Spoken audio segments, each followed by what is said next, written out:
This is the Boston Celtics newsfeed for Sunday, April 7th, 2019. Reporting from Boston, Massachusetts, I'm Corey Prescott for CLNS Media, the leading online provider for audio-video coverage of the NBA's winningest franchise. As Texas Tech and Virginia advanced to the NCAA Championship last night, the Boston Celtics had an opportunity to rest as the NBA regular season winds down. With only 2 games remaining in Philadelphia winning at Chicago on Saturday, here is how everything breaks down for the Celtics. 2 Celtics wins and 2 76ers losses, and the Celtics finished third, 2 Celtics losses and 2 Pacers wins, and the Celtics finished 5th. Any other combination, and the Celtics finished 4th with home court advantage in the first round. The Celtics have an interesting matchup today as they do battle with the Orlando Magic at 7:30 p.m. Since the loss on March 13th at Washington, Orlando has won 9 of its last 11 games overall to catapult themselves into the thick of the bottom half of the Eastern Conference playoff hunt. They'll certainly be looking to keep their strong play going tonight in Boston as Orlando tries to make the postseason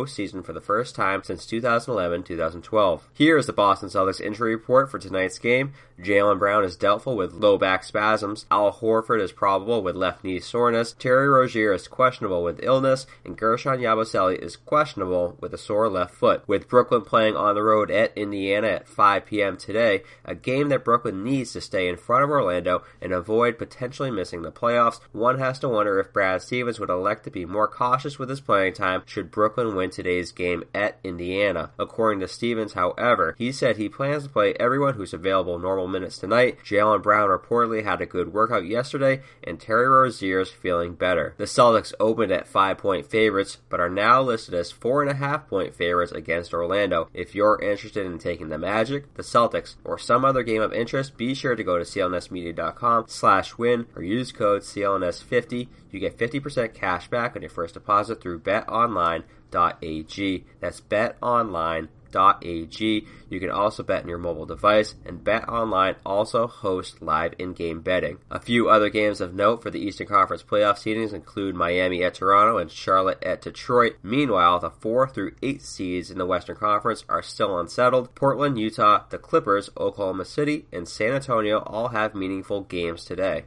Paul Pierce and Dywane Wade did battle on the court. That battle is apparently continuing now as Pierce settles into his role on ESPN as a part of the NBA Countdown crew, and Wade rides off into the sunset of retirement. When Pierce was posed the question of who had the better career, the truth naturally took his own side. Said Pierce, if I was 24 years old, you give me Shaquille O'Neal. If I'm 24 or 25, you give me LeBron James and Chris Bosh. I'd be sitting on 5 or 6 championships easy. In my own opinion, the longevity and durability of Pierce is what made him great. He had an old man's game at the age of 24, and a game that translated well as he finally got talent around him at the age of 30 when KG and Ray Allen arrived. Besides missing much of the 2006-2007 season as the Celtics tanked for Oden and Durant, Pierce rarely missed games and ended up 15th all-time in NBA scoring for it. Wade's peak was perhaps better than Pierce's. Wade had Shaq during his first title run in 2005-2006, but he was definitively the best player on that team. Wade missed plenty of games during his career due to injury, and his decline hit earlier than Pierce's in age. Celtics fans, putting aside any unbiased opinions, who do you have in the all-time scale, Pierce or Wade? And for any non-Celtics fans listening to this, does Pierce have a strong case here? Excited to say today's newsfeed is brought to you by Harry's. Harry's founders, like you, were tired of paying for overpriced and overdesigned razors. So they went out and created a company that gets you simple, durable, and quality blades at a fair price.